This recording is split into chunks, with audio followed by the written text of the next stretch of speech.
playing tomorrow, round of 16. 16 teams have been able to progress to the second round. So we will talk about Nigeria's chances of making it through to the next stage of the competition. Of course, we will come home, look at the home-based Eagles.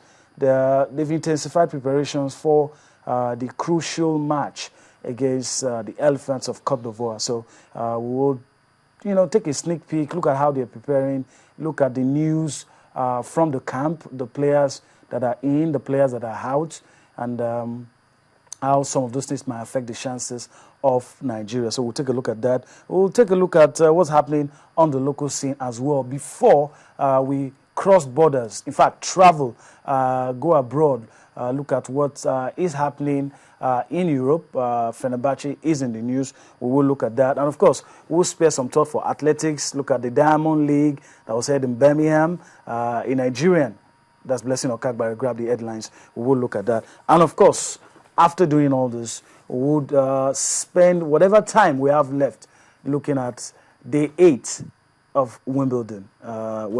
World number 1, that's female world number 1, Serena Williams, crashed out. She lost to Sabine Lisicki of Germany. So we would be looking at all of that. And Novak Djokovic, still in it, defeated Tommy Haas a few minutes before we came into the studio. So that's the outlook of the show tonight. It promises to be an exciting edition. Let me quickly introduce my guests. Like I said, both guys making their debut on Sports Tonight. I have Toby Adepoju and Tayo Salam with me. Let me quickly welcome you guys. Welcome to Sports Tonight. Yeah, good evening. Good to be here. All right. I know you guys have a lot to say about the match that we just saw. But before we do that, let's take a look at the results. Third place and final. What's the results? A confirmation of IOL went down. In 90 minutes, Italy and Uruguay played a 2-all draw, and he ended 3-2 on penalties. Well, that's it. Brazil, surprisingly, surprise, defeated world and European champions 3-0. I mean, it just took out the Spaniards, didn't break sweat, made it look so easy. And I'm very sure you guys would explain to me how the Brazilians could do that. And of course, like we said earlier, Uruguay, 2 goals from Edison Cavani, drew Uruguayans level. But of course, it wasn't enough. Gianluigi Buffon, hero of the day, saved 2 penalties. And the Azuris, well, it doesn't count for much, but I mean, they are third in this tournament. But let me start with you, Tayo. What happened? I mean, none of us could have thought the Brazilians would beat Spain the way they did. Absolutely. If I'm going to be very honest with you, I actually gave the Brazilians a very good chance of winning that game against Spain yesterday, because I felt the Spaniards throughout the group phase they've not been really tested. So coming up against a Brazilian team with a lot of weapons, I felt the Brazilians exactly. I felt the likes of Neymar, Fred, and a coach that has a good brain on his head on the bench. Exactly. If you want to consider the angle from the bench as well, you have Luis Felipe Scolari on the bench, assisted by Carlos Alberto Pereira. So when you have those two coaches on the bench, I wasn't really surprised with what I saw yesterday. Okay, Toby, I don't know. Did you see it coming? Yeah, I saw it coming. Discussed this with a lot of people around me. You look at the Brazilian side from the group stage. They look dominant, especially with Neymar going forward. Fred, converting the goals. But look at this, the Spanish side also. You can't take anything away from the doggy champion from Europe. They played as if they played well. They played good football, but. One thing about this Brazilian side, they convert the chances. And when Spain played against Uruguay, Uruguay failed to have plenty of chances, which the back for the Spanish side were not tested well. Against Tahiti, the walkover. Against Nigeria, you could see how Nigeria penetrate into their box. And you could notice if they see a side that could convert the chances, they could have edged them out. Against Italy, we saw how the Italians walked them out.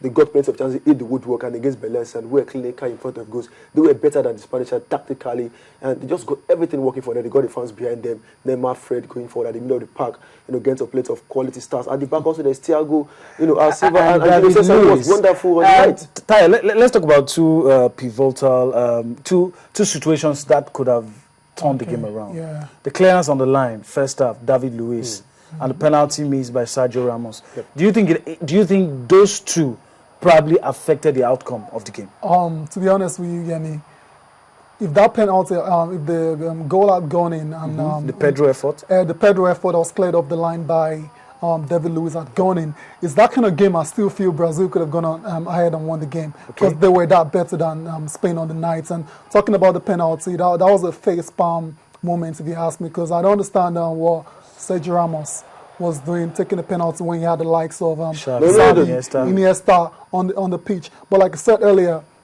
if those two situations, in my own opinion, wouldn't have affected. Absolutely no. I felt the Brazilians in the second half dropped a gear or two.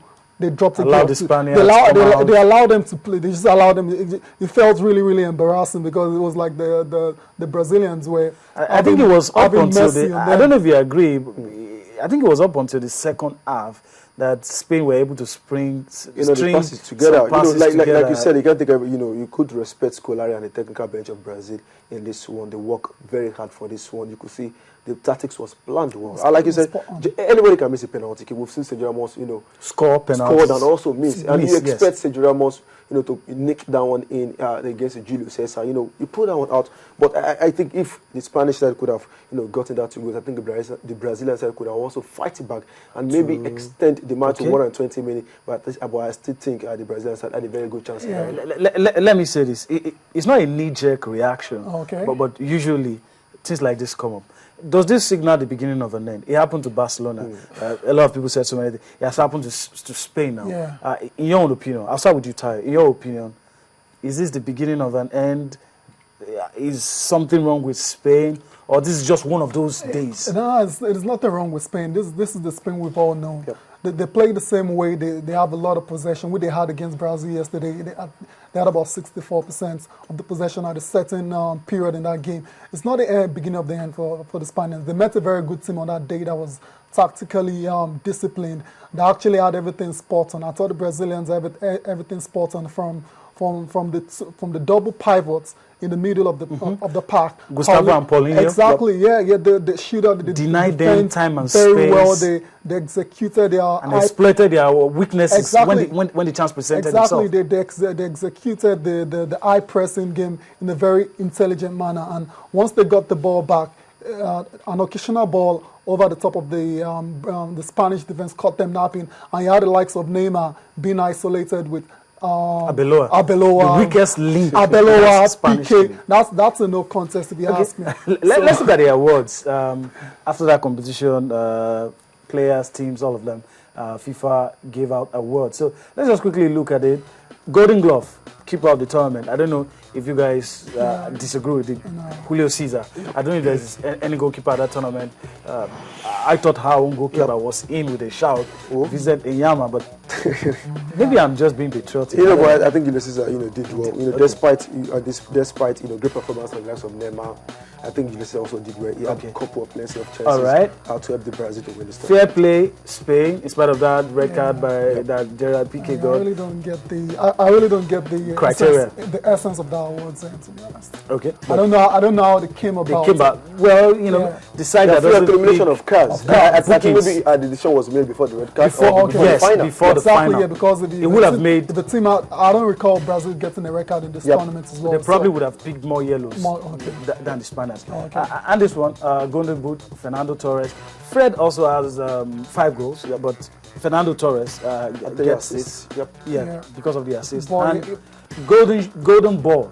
I mean, you just can't argue about this. It definitely has to be Neymar. Absolutely, and one of the talking points I brought up from that game yesterday was Neymar is ready for the big stage. And a lot of people have been doubting. They've not been doubting his technical abilities. A lot of people have been doubting his temperament when it comes to the big games. A lot of people wondered if he was going to. We feel he's overhyped. I still feel so. Okay, that's your opinion, but I don't think so, because from what we've seen so far in this tournament, he's been very, very good. Like, if you just check out his record in his record so far for Brazil, it's been incredible. 24 goals in 39 games for Brazil. That's at that age of 21. That's a very good record. So you don't have to wait for too long. Exactly. He's good. He's joining Barcelona. So we'll see. But he's giving us the tip of the iceberg already. We'll see. We've seen a lot of players show promise, only to get to Europe and just fizzle out. But we'll see if it's worth every penny of that. Was it £54 million now? So we just have to wait and see. We're going to switch gears now. Still we're still